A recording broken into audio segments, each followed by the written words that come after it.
Ευχαριστούμε το σεμνό αγωνιστή σύντροφο Νίκο Ρεμούντο στην τελευταία του κατοικία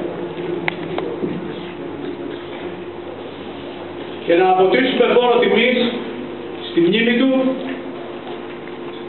αντλώντας παραδείγματα, διδάγματα από τη ζωή και το έργο του. Πράγμα που θα μας χρειαστεί για τη συνέχεια. Τον γνώρισα το 1974, όταν λίγοι αγωνιστές στον αριθμό συζητούσαν για τη δημιουργία και για την ίδρυση του ξεκινήματος. Κρατήστε αυτό. Ο σύντροφος ο Νίκος Ρεμούντος είχε την δυνατότητα να ζήσει μια ζωή άνετη, μακριά από σκοτούρες και βάσανα. Όμως θυσίασε τον εύκολο δρόμο για να υπηρετήσει το εργατικό κίνημα, τους σκοπούς και τους στόχους. Αποδείχνοντας τη βαθιά πίστη που είχε στις σοσιαλιστικές ιδέες, τη βαθιά πίστη για τον ιστορικό ρόλο του εργατικού κινήματος, τη δύναμη και την αντοχή του. Και για να χρησιμοποιήσω τα λόγια του,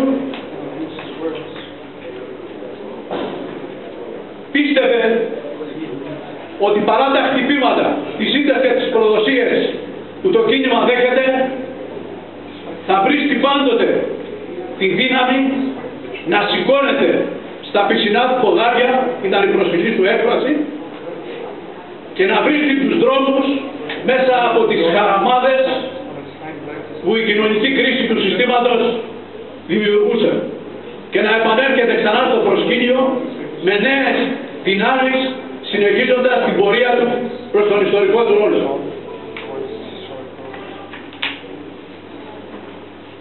Δεν ήταν ένας απλός ιδεολόγος του σοσιαλισμού.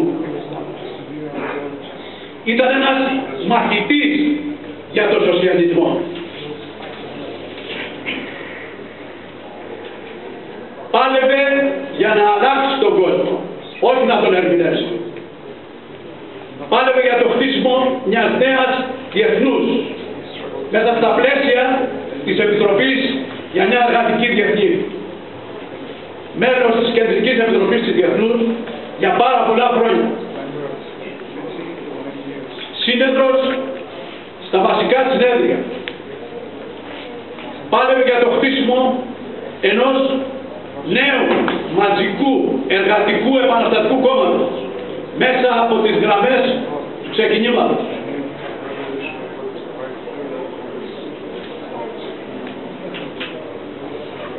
Πάλεψε μέσα από τις γραμμές του ξεκινήματος, αφιερώνοντας το μεγαλύτερο μέρος της ζωής του και μέχρι εκεί που τον έφεραν οι δυνάμεις του, σαν ιδρυτής, σαν ηγέτης, σαν στέλεχος, αλλά πάνω απ' όλα σαν μαχητής της πρώτης γραμμής.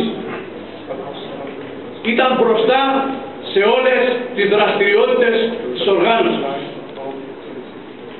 Τον θυμάμαι στις απεργιακές κουρές, στις εργατικές και πολιτικές συγκεντρώσεις, διαδηλώσεις, πορείες, με την εφημερίδα στο χέρι. Ξεχώρισε από τον πόη του και από την φροντερή φωνή του. Διαβάστε την ανάλυση του ξεκινήματος για το μέτωπο της αριστεράς. Ακουγόταν η φωνή του στεντόρια μέσα στις συγκεντρώσεις. Μια θέση που συνεχίζει να παλεύει σήμερα το ξεκίνημα. Δεν ήταν απλός πολιτής εφημερίδας. Στις συγκεντρώσεις, τις εργατικές, τις πολιτικές, επεδίωκε συζητήσεις με εργάτες, νεολαίους και συνδικαλιστές της βάσης, όχι της κορυφής. Συζητούσε με τους εργάτες για να δει σε ποιο σημείο τη συγκεκριμένη στιγμή βρισκόταν η συνείδησή τους. Πράγμα που μας χρειαζόταν για να πάρει τα μηνύματα, όπως χαρακτηριστικά λέει.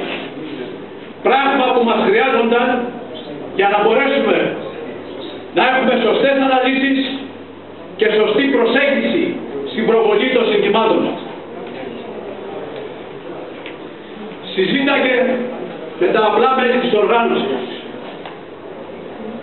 για να δει την ψυχολογία, για να δει τα προβλήματά τους, το ηθικό τους, τις αδυναμίες, το πολιτικό επίπεδο, πώς βλέπουν την οργάνωση. Στις συνεδριάσεις δεν ήταν συνήθως στους πρώτους ομιλητές. Περίμενε.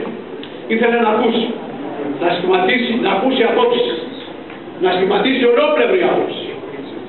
Μίλαγε συνήθως προς το τέλος, όχι πάλι, συνήθως. Και η ομιλία του στο τέλος ήταν το κλείσιμο σχεδόν της συζήτησης. Είχε βγάλει τα συμπεράσματα.